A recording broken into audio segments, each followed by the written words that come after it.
इसको वैसे मैं विद्यालय से ज़्यादा संस्कारशाला कहना पसंद करती हूँ, और है भी ये। इस पावन परिसर में उपस्थित इस विद्यालय के प्राचार्य महोदय वेश नारायण जी और वैसे अभिभावक जिनसे पहले मुलाकात में ही इनके उन्नत बौद्धिक चेतना से मैं काफ़ी प्रभावित हुई थी। मातृशक्ति रानी गुप्ता जी, मेरे राष्ट्रीय स्वयं सेविका समिति की बहनें, एक लोग का नाम मैं नहीं ले पा रही हूँ, इसके लिए हृदय से क्षमा चाहूंगी क्योंकि समय का अभाव है। आज सामने बैठे हुए जिनका भी परिचय कराया गया, अजय जी, पंकज पांडे जी, और पीछे में बैठे हुए भाजपा के पितामह, हमें हमारे ऊपर भी पितृतुल्य आशीर्वाद बरसाने वाले श्री राम कृपाल शर्मा जी, शिक्षकगण, ममता जी, सोनी जी, पिंकी जी, नाम ली वगैरह रह भी नहीं पा रही हूँ।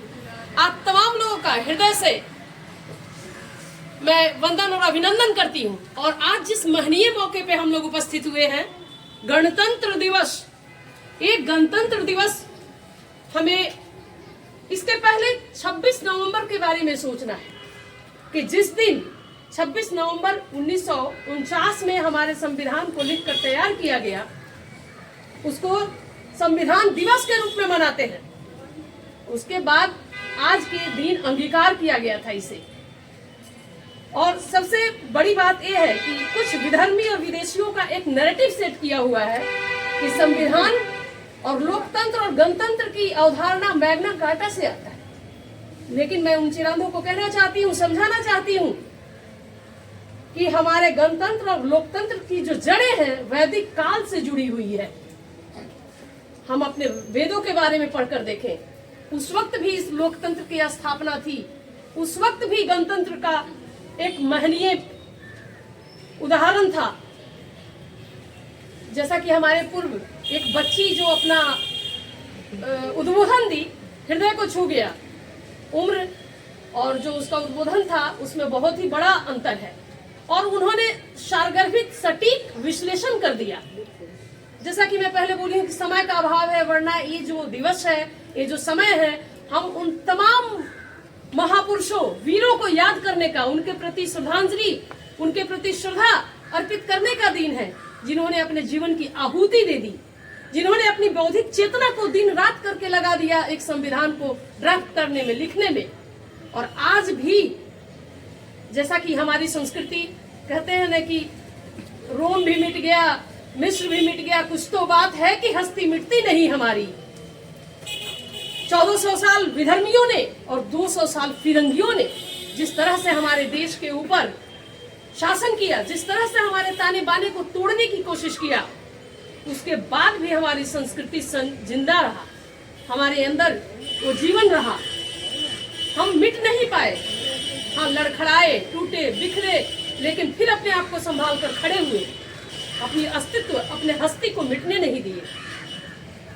लेकिन आज के दौर में भी कुछ गलत नैरेटिव सेट किया जा रहा है समाज में कि संविधान बदल दिया जाएगा, आरक्षण के साथ छेड़छाड़ किया जाएगा।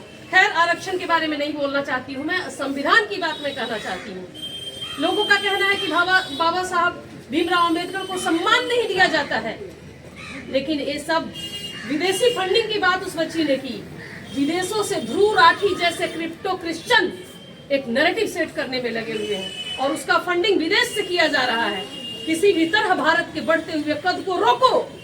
वो चिंतित हैं, परेशान हैं, क्योंकि हम कल भी विश्वगुरु थे और आज भी विश्वगुरु हैं।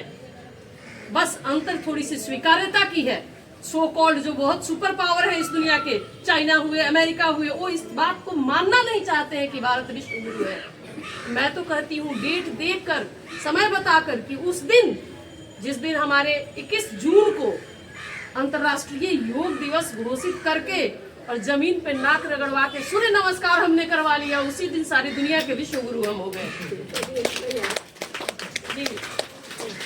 और यहाँ बैठे हुए भारत के भवितव्य बच्चियों, बेटियों, बेटों से मैं आग्रह करती हूँ कि अपने अंदर डॉक्टर बनना, इंजीनियर बनना, कलेक्टर बनना, ये तो आम चीज है, पढ़ोगे लिखोगे बन जाओगे, लेकिन एक अच्छा इंसान बनना, राष्ट्रवादी बनना एक अलग मुद्दा है।